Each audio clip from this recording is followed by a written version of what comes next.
Good morning students. Digestive system में आप लोग का स्वागत है। इस डाइजेस्टिव सिस्टम हम लोग चल रहे थे। उस डाइजेस्टिव सिस्टम में कुछ ग्लैंड्स भी थे, लीवर है, पैंक्रियाज है। तो आज हम लोग पहले पैंक्रियाज को पढ़ते हैं। पैंक्रियाज अगर प्रेजेंट कहा हो तो इसको देखेंगे तो जैसे एसोफेगस था, ये एसोफेगस के बाद यहां पर जो है एक स्टमक वाला भाग आया। इस स्टमक में ये ड्यूडेनम है और ये पार्ट, तो ये ड्यूडेनम है जो सी शेप का दिखाई पड़ रहा है। इसी ड्यूडेनम पे जो है इस हिपैटोपैंक्रियाटिक एम्पुला से यहाँ एक मछली की आकृति की संरचना है, कह सकते हो पत्ती की आकृति का, कुछ भी लिख सकते हो, मछली या पत्ती की आकृति की संरचना यहाँ पर होती है। इसको कहते हैं यहाँ पर जो है पैंक्रियाज। यानी पैंक्रियाज कहां पर होता है कहा जाए तो जो पैंक्रियाज होता है वो स्टमक और लीवर के ठीक नीचे, स्टमक और लीवर के नीचे मिजेंट्री द्वारा सधा हुआ आंत्रयोजनी, यानी इसके बाद ये आंत्रयोजनी है, तो आंत्रयोजनी मिजेंट्री द्वारा सधा हुआ एक गुलाबी रंग का चपटा सा मछली या पत्ती की आकृति की संरचना होती है जिसे पैंक्रियाज कहते हैं।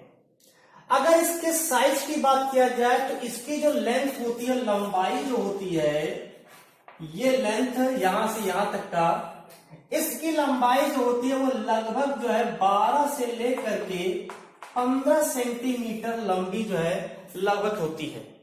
और इसकी अधिकतम चौड़ाई, ये अधिकतम जहां सबसे अधिक होती है, तो इसकी जो सबसे अधिकतम चौड़ाई होती है वो लगभग जो है 3 सेंटीमीटर का होता है।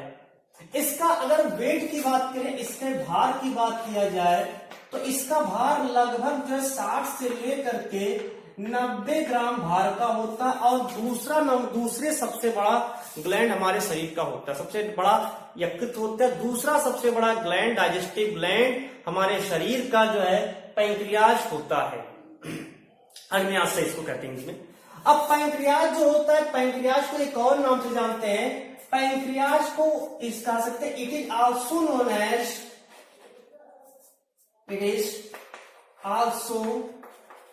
एज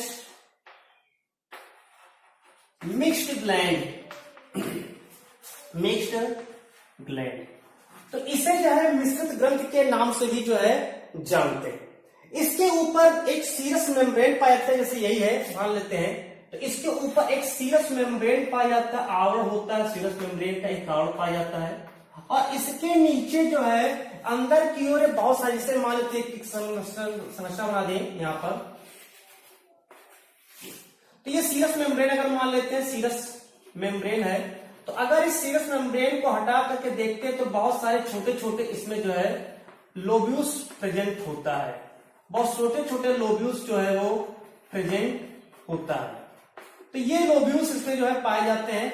ये जो लोब्यूल्स होते हैं, इस लोब्यूल्स में प्रत्येक लोब्यूल्स की अगर बात करें, जो ईच लोब्यूल्स होता है, प्रत्येक लोब्यूल्स, इसकी 90% जो सेल होती है, 90% सेल वो एक्सोक्राइन होती है। और जो इसकी बाकी शेष 10% सेल होती है वो एंडोक्राइन होती है। क्योंकि इसमें एक्सोक्राइन एंड एंडोक्राइन दोनों टाइप्स के जो सेल्स पाए जाते हैं, इसलिए इसको मिक्स्ड ग्लैंड कहते हैं, मिश्रित ग्रंथि के नाम से भी जो है जानते हैं। क्योंकि इसमें बहिस्रावी और अंतःस्रावी दोनों प्रकार की जो है कोशिकाएं प्रेजेंट होती है। तो पहले हम लोग को मेन पढ़ना है इसमें एक्सोक्राइन सेल। जो एक्सोक्राइन पार्ट होता है, एक्सोक्राइन पार्ट की बात किया जाए, एक्सोक्राइन पार्ट, देखिए जो एक्सोक्राइन पार्ट होता है, उस एक्सोक्राइन पार्ट को अगर देखा जाए कि एक्सोक्राइन पार्ट में होता क्या है, तो इसमें 90% जो कोशिकाएं होती है वो एक्सोक्राइन होती है। प्रत्येक लोब्यूल की 90% सेल है वो एक्सोक्राइन होती है, बहिस्रावी होती है। मतलब किसी न किसी पदार्थ का स्राव करती है और वो पदार्थ नलिकाओं के माध्यम से अपने विशिष्ट अंगों तक जाएगा जहां पर उसको जाना है। क्योंकि नलिका युक्त होती है, एक्सोक्राइन होती है, नलिका युक्त जो है सेल होती है। ये जो होते हैं क्या है, इसमें छोटे छोटे लोब्यूल्स होते हैं और सारे लोब्यूल्स जो है एक कोष्ठ में जाकर के खुलते हैं। यानी ये इसकी जो सेल होती है, पहले तो जान लीजिए जो सेल होती है वो दो प्रकार की होती है, एक क्यूबॉइडल होती है एंड कॉलमनर होती है। यानी दोनों प्रकार की एपिथेलिया पर पाई जाती है। कहीं कहीं क्यूबॉइडल एपिथेलिया प्रेजेंट होता है, कहीं कहीं पर कॉलमनर एपिथेलिया प्रेजेंट होता है। जो क्यूबॉइडल और कॉलमनर एपिथीलिया होता है, ये क्यूबॉइडल और कॉलमनर एपिथीलिया जो है एक कोष में खुलते हैं, एक कोष में खुलते हैं जिसको कहते हैं एसिनी। एक कोष में ओपन होते से कहते हैं एसिनी। तो ये एसिनी जो होता है, अब यही से स्टार्ट होता है कि एसिनी क्या होता है। तो एसिनी के ऊपर, जैसे एसिनी है तो इसके ऊपर एक जो है सिंगल लेयर एपिथीलिया पाया जाता है।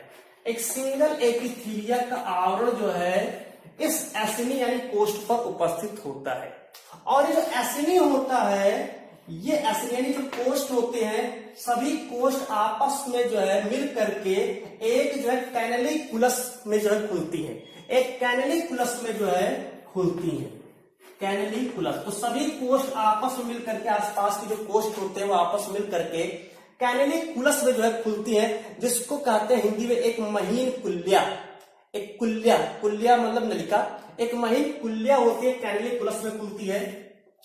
अब आसपास की कुछ कैनेलिकुलस, क्योंकि बहुत सारे होते तो बहुत सारी चीज बनाएंगे, तो आसपास की कैनेलिकुलस आपस में संयुक्त हो करके यहां पर एक जो है इंटरकैलेटेड डक्ट बनाती है। इंटरकैलेटेड डक्ट का निर्माण करती है, यानी बहुत सारे इंटरकैलेटेड डक्ट भी बन जाएंगे, क्योंकि आसपास के बहुत सारे अपना अपना समूह बना लेंगे, तो बहुत सारे समूह बन जाएंगे, उसको इंटरकैलेटेड डक्ट कहेंगे।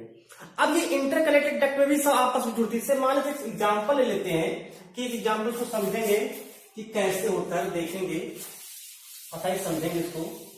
कि जैसे मान लेते हैं कि बहुत सारी नलिकाएं आ रही है, ठीक है। तो ये यहां पर जाकर के कुछ इस तरह से संरचना जो है बनाती है।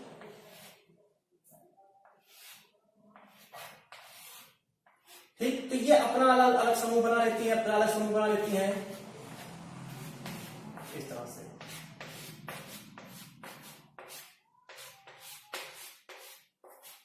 तो फिर ये आपस में जुड़ने लगती, तो इस तरह से बहुत सारी जो धागा है वो जुड़ करके समूह बनाएंगी।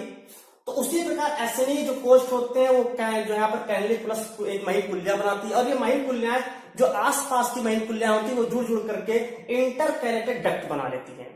अब ये जो इंटरकैलेटेड डक्ट होती है, ये आपस में फिर कुछ उसमें से इंटरकैलेटेड डक्ट आपस में जुड़ करके यहाँ एक इंट्रालोब्युलर डक्ट बना लेती है। इंट्रालोब्युलर डक्ट बनाती है। ये जो इंट्रालोब्युलर डक्ट होती है, अब फिर वही आसपास की बहुत सारी इंट्रालोब्युलर डक्ट बनेगी। अब वो उसमें से भी आसपास की जो इंट्रालोब्युलर डक्ट होंगी वो आपस में जुड़ करके एक लोब्युलर डक्ट बना लेंगी, लोब्युलर डक्ट। अब ये फिर लोब्युलर डक्ट जो है, बहुत सारे लोब्युलर डक्ट बनेंगे, फिर वो लोब्युलर डक्ट जो जुड़ करके वहां पर जो है इंटरलोब्युलर डक्ट बना लेंगे, इंटरलोब्युलर डक्ट बनाएंगे। अब ये इंटरलोब्युलर डक्ट होंगे वो आपस में जुड़ करके पैंक्रियाटिक डक्ट बना लेंगे, पैंक्रियाटिक डक्ट बना लेंगे। तो जैसे ये पैंक्रियाटिक डक्ट यहां पर जो है बन गया।